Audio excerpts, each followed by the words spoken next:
Does Kellen need more than 1 year, you think, before taking over a job as important as OC, or have you seen enough that you'd be comfortable? Well, we're very comfortable with him, obviously, and to think that, like you said, we hadn't made any final decisions, but obviously, we put him right in as quarterback coach. I saw another guy that happened to in Jason Garrett, where he jumped right in from being a player to a quarterback coach and went on and did great. And I just think this day and time with what these young guys are doing, I think they've shown that, guys can step in here and do this type of job and this type of work. I think Kellen, his background speaks for itself. I think he still holds a record for most games won in Division I football, and grew up in a football family. His dad was a coach, and the guy's got a great football mind. And I think if you talk to people who are in the room with him day in and day out, I think they wouldn't argue that either. Is Jason Garrett open to change? Absolutely, Jason knows things evolve, and I think whether it's football, whether it's you're running a corporation, you're either getting better or you're going backwards. And the only way to get better is change things and get better at what you're doing. And certainly, I think all our staff feels that way. That we didn't win it, so we have to improve, we have to get better, and we have to make changes. Would you like to see Jason get more of an expanded role on offense? Those are all things that we'll discuss. I don't think we're ready to talk about how this thing's going to exactly look just yet. So, those are details we'll be working out. How do you build consensus when you make staff changes? Well, obviously, Jason's a head coach. He has a big say in how this thing works. I mean, that's the job of a head coach. So, but I think, we've always worked with our coaches and worked with them on what they want to do and why. And usually if they're the head coach, then they usually have a big say into how this thing ends up. Stephen, you guys have a lot of big decisions. DeMarcus, Byron Jones, Dak, you can extend him for the first time. I mean, do you start laying that groundwork down here with some agents, or is that Yeah, and we've laid some groundwork last year with certainly D-Law.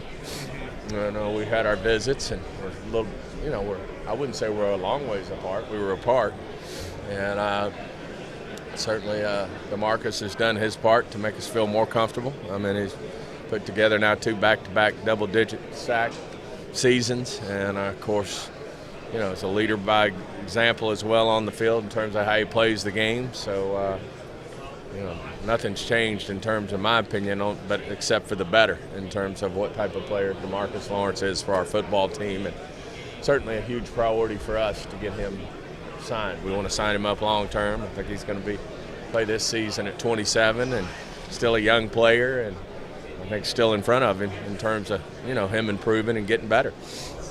Stephen, there's not a long precedent for players getting those types of extensions before the tag deadline. Is that, even if you do want to get him done long term, is that just something you have to think about as a tool to kind of give yourselves more time to work on that? Yeah, I mean, that's the only thing we'd use, the only person we'd use the tag on, and we're certainly not going to, if we're not done yet, we're certainly not going to not use it. So, but our goal is to sign him up long term. Do you talk with his people about that, like, hey, we might have to do this? But we hadn't really had any significant. I expect, as you said, that to start coming up here over the coming weeks with the Senior Bowl and the Combine and NFL meetings, and we'll have those visits. I've got a good relationship with his agent, and we'll continue to work on getting this done. I'm sure you guys study it a lot, the quarterback market. Is it hard to know where Dak's number is, or would you like to see him play another year before really hammering that? Yeah, I don't want to really get into the details. I think the market is what the market is. I mean, we've all seen it, and so I think not really, there's not really a lot to get a feel for in terms of knowing what it is. I mean, the contracts are out there for everybody to see, and we just have to go to work on it. I don't want to, like I said, I don't think it does anybody any good to comment on details. It's good to be a quarterback, though. It's always good to be, especially one that wins as a winner. What do you think could Joel project for Dak? I think all those guys. We had John in here. He's outstanding. I think Tony thought the world of him. He's just a pro's pro. He's coached high school football, and people say, well, what's that have to do with it? I was seeing where Peterson and Nagy both came. I think Andy Reid found them at the high school levels, and look at what they're doing. And, I just think, as I said, John's a pro's pro. He's a quarterback. He's got a great demeanor about himself. I think he can, not unlike Kellen, can be very helpful to Dak in his development. You can put on your competition committee hat. Does the NFL's overtime rules need to be looked at, or are you guys still? Well, we look at them every year, Yeah. and they'll be looked at again this year after what we saw here. And we'll give this, like we do everything, a very, very extensive going over. I mean, I know y'all know this, but the competition, I think, probably meets more than any committee, in the NFL in terms of the work that goes into looking at the rules and looking at how we improve officiating. I know everybody wants consistency, more consistency.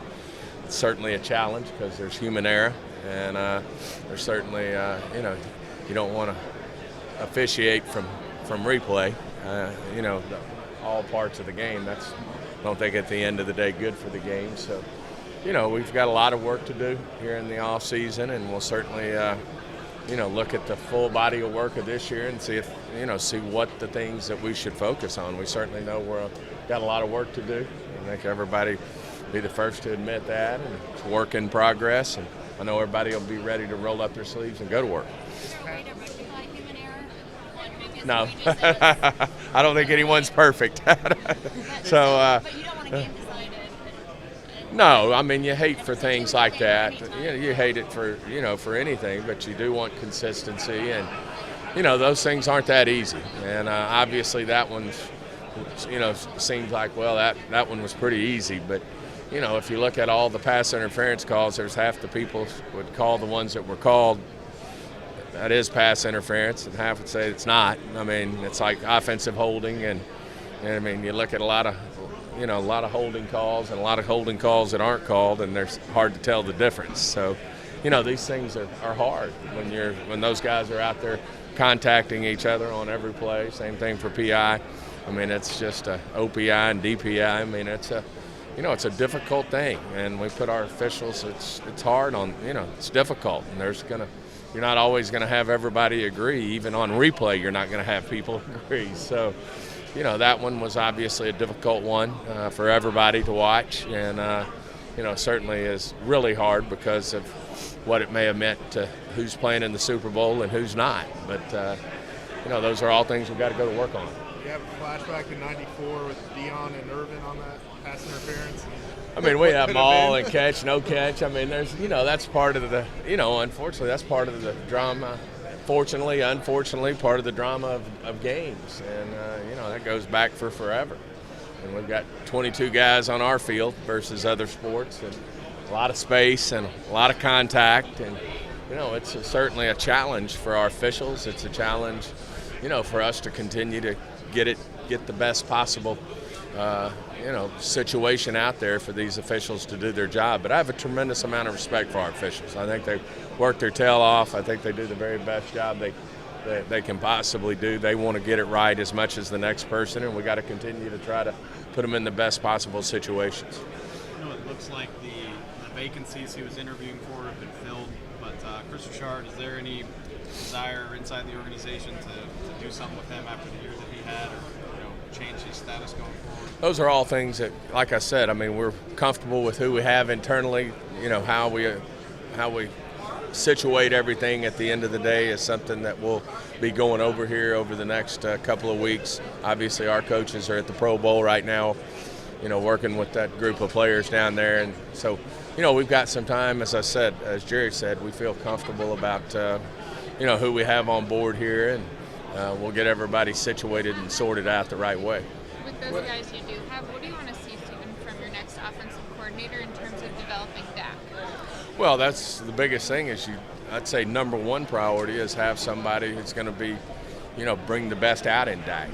Best out, utilize his skills the best, be able to, to do things that can help us improve on the offensive side of the ball. I think you got to take note when the top, where the final four teams in the playoffs were the four highest scoring teams in the NFL.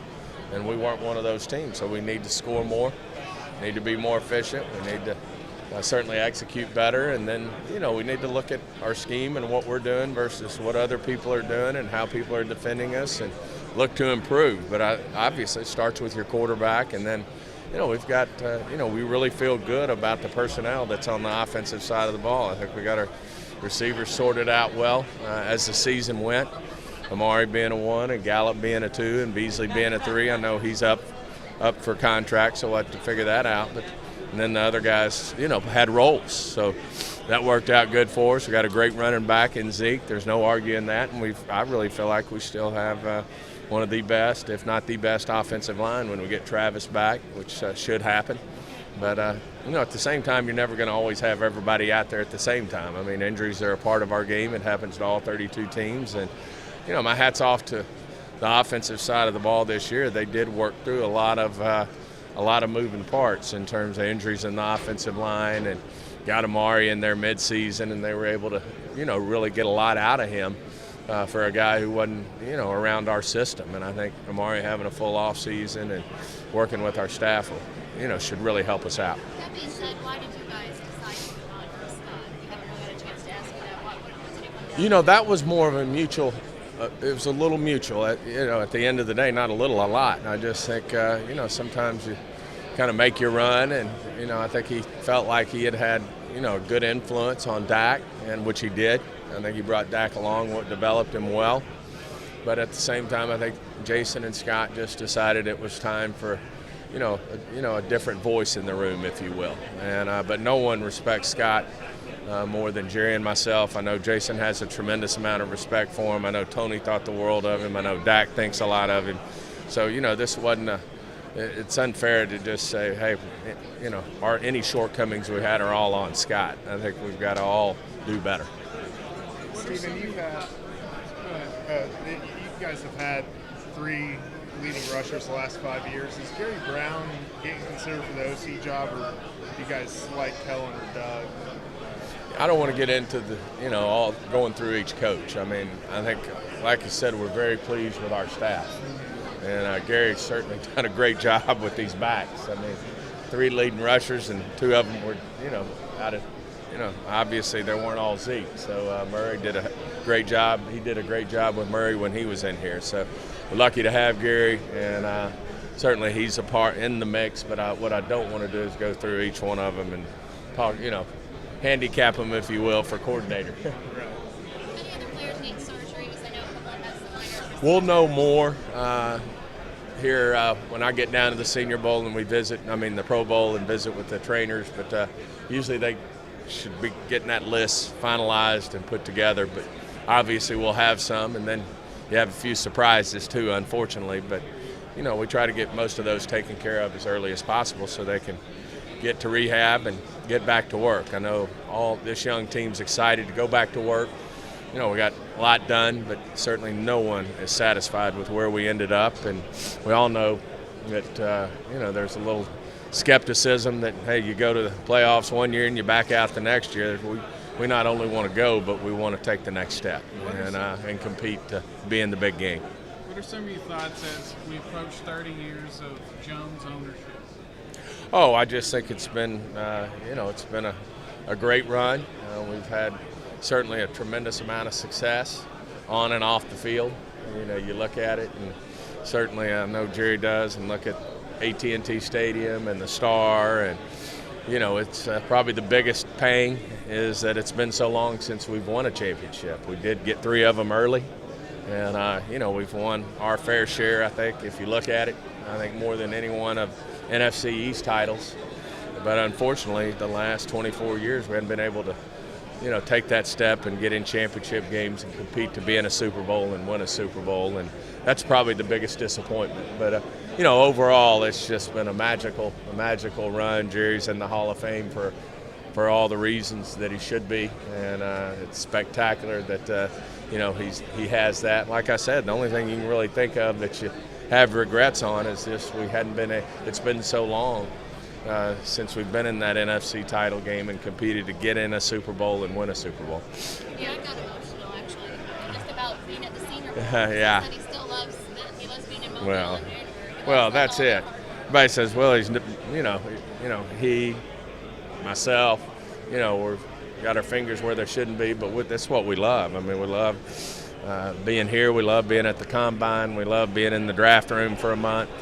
We love being a part of ball. That's why we got involved. Love having our relationship with our coaches and our scouts. And, we're not in this just to manage this thing from Dallas or from somewhere else. And, we want to be involved day to day. Obviously, Jerry is, I am, my brother and sister are very involved. And, it's just been something that we've cherished and we'll continue to cherish, and we'll continue to hopefully make it better. Is it a little different being here without a first-round pick? And is that, obviously these guys. I got one, Tamari Cooper. He's sitting there, and we're ready to go to work and get him in the offseason and get him going. We just made our pick a little earlier, but I like our pick. Yeah. He's gonna be more expensive. Yes, he is. It's gonna be. When you look at the relative success Amari had so quickly in the team this year, was that one of the reasons you wanted to keep much of your staff intact on the offensive side? Well, I just think we look at the full body of work and the full staff and just really felt good about everything. Like I said, I think that was just a conversation between Scott and Jason where they've just felt like it was, time to have a different voice in the room. And I think Scott felt that way as well. And like I said, he takes a lot of pride in what we got accomplished while he was here, and as he should. I mean, we're all disappointed that we all didn't take that next step and get in a conference championship game and, compete to be in a Super Bowl and win a Super Bowl. So, that part's tough. But, certainly Amari, stepping in and having that type of success, it was everything that we thought he could be for us. And, the good news is, he didn't totally grasp that offense overnight. I mean, that NFL offenses aren't that simple. And I just think a full off season, he's only going to get better. And especially when we get to look at it for the full off season and what we can do with him and, how we can do some things that'll, that everybody will benefit from, including guys like Michael Gallup, who had a tremendous year but a tremendous finish. And so, we have a lot of personnel that we're very pleased with, but at the same time we can certainly, as any team that didn't win it, can afford to get better, and we need to get better. Okay?